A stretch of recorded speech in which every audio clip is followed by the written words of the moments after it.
بیان راغلی و بیان هغه وکړو چې بیا هغه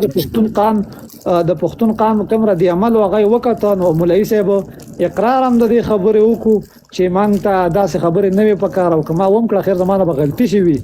په دې خبره مونږ پویو په دې خبره پویدو شاید چې هغه دویم بیان راغله او هغه د دویم بیان نه انکار شوی او منظور په تحریک کې مو دغه تحریک د ټول پښتون ولس تحریک دی او دغه سبب مونږ یو سیاستوال یا یو سیاسي ورکر مونږ بار دغه تنظیم سا یا د مشر منظور سا نه د اختلاف رائے جوړې دي شو نه به جوړو په وخت کې څوک شهید شوی دی نو مونږه د دشمن نامه په جار اغسته دا کبيام د تحریک کبيام په تنظیم د پی ټی ایم د تنظیم د شهدا ډیر شهدا ورکړي دي د ګلمن په شکل کې دغه شانته کې د نورم ډیر بلا زور تکړه ځوانان خلک مونږه خپل شهیدان غوړلې دي مونږ پر ریاست باندې او ډایرکټ دغه نیوکه کړې دا وخت هم دا ویل چې د قاتل بل څوک نه تی داغه پوینه پورې داغه په دومره لوی علم پورې نن خندا وشوه او د هغه دشمنه خپل خلکو پټ کړ او داوی په ساقي جان باندې وکړه. اولنې خبره خدا د راشد خان چې کوم خلکو نن په ما باندې دغه الزام ول کوم خلکو په ما دغه خبره وکړي زره د خلکو په پوها د خلکو په سوچ باندې د خلکو په د کړو په دې کې ځکه وایم چې دیو په خپل شهید پورې خندا وکړه. مولانا شیخ ادریس رحمت الله علیه زمونږ د متحدو سی پارټي موجوده او تحریک بیا د منظور پته بالکل پښتون وطن مشر دی زمونږه سیاستدانان په خپل ځای سیاسي پارټي په زمونږ خپل خو زمونږه مشر چې کوم دی پښتون وطن دا پښتون تحفظ موومېنټ دا زمونږ د پښتنو یو د ټول پښتنو په شریکه ده زما کا په سیاسي پارټي کې زمونږه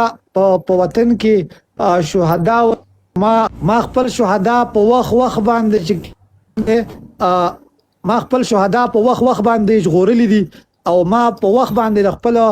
کدا د ریحانزیب شهید شوی دی کدا د نور شهیدان شوی دي منګل ټو مې په وخت د دشمن هغه خو په دې وخت کې نت میکار کوي مونږه کا په وخت کې څوک شهید شوی دی نو مونږه د دشمن نامه په جار اغسته دا کبيام د تحریک کبيام په تنظیم د پی ټی ایم د تنظیم د شهدا ډیر شهدا ورکړي دي د ګلمن په شکل کې دغه شانته کې د نورم ډیر بلا زور تکړه ځوانان خلک مونږه خپل شهیدان غوړلې دي مونږ پر ریاست باندې او ډایرکټ دغه نیوکه کړې دا وخت هم دا ویل چې د قاتل بل څوک نه تی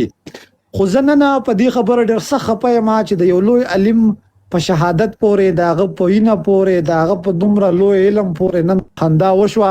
او د هغه دشمنه خپل خلکو پټ کړ او داوی په ساقي جان باندې وکړه. دا ډیر زمونږ د پاره سمه او زاکی جان صاحب ته لږ کوشش د انټرنیټ وکاستا انټرنیټ بجان هغه نن د یو کې نه ماته ټلیفون کړو ام په دې معاملې کې د مولانا صاحب شهادت باندې لوی د غم او دوک اظهار وکړو بیا دغه یو خبره وکړه چې زمنګ د پښتانه نړۍ چې کومه ده نو دوی ځنې خبرو له غلط رنګونه ورکوي لکه ساکی جان صاحب هغه تاسو ډیر زیات خوښوي او دغه یو ډاډګیرنه درکړه چې هیڅ خبره به داسې نه وي او خدای دې ستاسو جان مال هیڅ نه رسي خو که داسې خبره رااله نو ستاسو د بچو د تعلیم نه واخله تر د هر څه پورې ذمہوار یم او که تاسو غواړئ چې یاره خپل ژوند محفوظ کړئ نو زه په دې باره کې هم ستاسو سره مطلب لاس درکولی شم او تاسو یورپ کنټري ته راوستی شم دا د هغه یو پیغام و د ښاغلي ایوبي جان چې ستاسو په نامه باندې ماته فریښه ووسي چې ګنټه یو نیمه مخکې راڅخه خبرې وکړې نو دغه یوه خبره وکړه دویمه خبره داسې ده ساقي جان صاحب د هغه پښتنو الله تعالی د هغه جی الله تعالی د دویمه خبره داسې ده چې هغه الله تعالی عزت چې موږ عزت چې عزت کړه د عزت د وقار سوچ کې الله عزتمن کی بالکل احتیاط بخپل کوو او خپل ځان خیال بم ساتو خو باقی زمونږه دا عقیده ده زمونږه دا ایمان دی چې مرګ او ژوند چې کوم دی دا الله تعالی په لاس کې دی او چې الله تعالی وغواړي وجنی به دی او چې الله تعالی نه غوښتني زه یو ځل د مرګ د خلینو راوته یم او زما ایمان دا غي سنورم مضبوط شوی دی الله تعالی زمانه کار اخلي د خپل برخه او کما چرته په لاسو کې ستاره غسته دی الله را خپل برخه کار غسته دی نو الله تعالی زمونږ نه الله تعالی الله تعالی به زمونږ نه د خپل برخې کار اخلي او بیا د هغې نه پس مرګ او ژوند دا د الله تعالی په لاس کې دی. الله تعالی به چې کومه ورځ راته خدای مقرر کړی د ګور شپه نه په کور کېږي او د کور شپه نه په ګور کېږي. دغه خبرې سره زه اتفاق کوم. د ټولو نه اول خو دا خبره لږه ښکاره کول دي چې ساقي جان صاحب کله د مولانا صاحب په باره کې یو ویډیو کړو نو هغه به حیثیت د دې ورځې دپاره کړو، د دې ورځې ستاینه پکې کړو، لکه نن چې هغه کومه د خپله د کومې ورځې ښکار شو د بدامنۍ شکار شو وایي نامعلوم افراد د وجې. نو ساقي جان صاحب دغه یو غږ کړی چې مولانا صاحب د منبر کې دا خبره مه کوه چې موږ په امن کې یو، موږ تحفظ دی او موږ ته لین برابر دی. ته دا خبره وکړه چې یاره په پښتنه نړۍ کې امن پکار دی. دغه مولوي صاحب چې دغه منبر نه د امن چغې کړې وي چې دلته امن دی، هغه په خپله محفوظ نه شو، هغه په خپل محفوظ نشو. نو دغه یو غږ د ساقي جان صاحب نو دا یو زموږ ټول قام په ولس په باره کې دغه یو پیغام دی چې پلیز ځینې خبرې له غلط رنګ مور کوئ یارانو. ساقي جان صاحب هیڅکله دغه د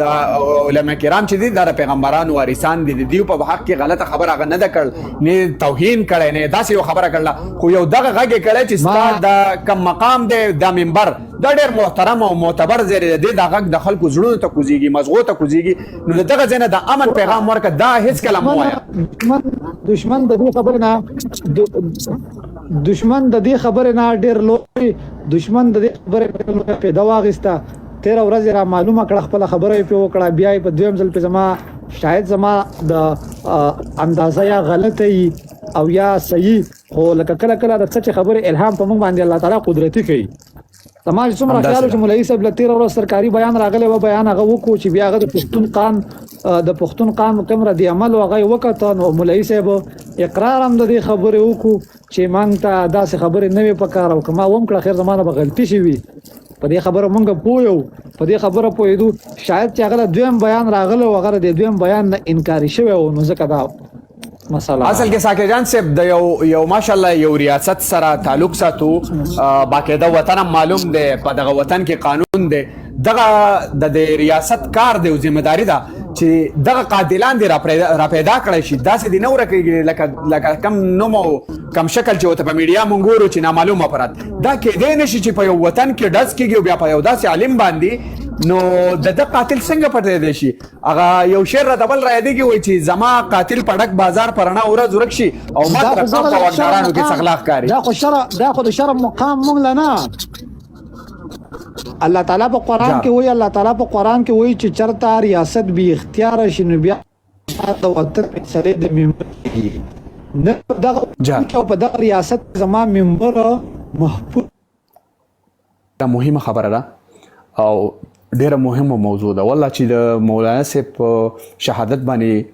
زه دومره د زړه نه خفه شوم چې دا یو رفته فتره ده. باید که موږ دلته لایف ته راشو نو دا د غم او د جړا ځای نه دی، او غم دک او درد د په زړه دننه اکثر زموږ د ټولو هوسټران چې دي کوم چې دلته خلکو ته ځان کم شوکۍ د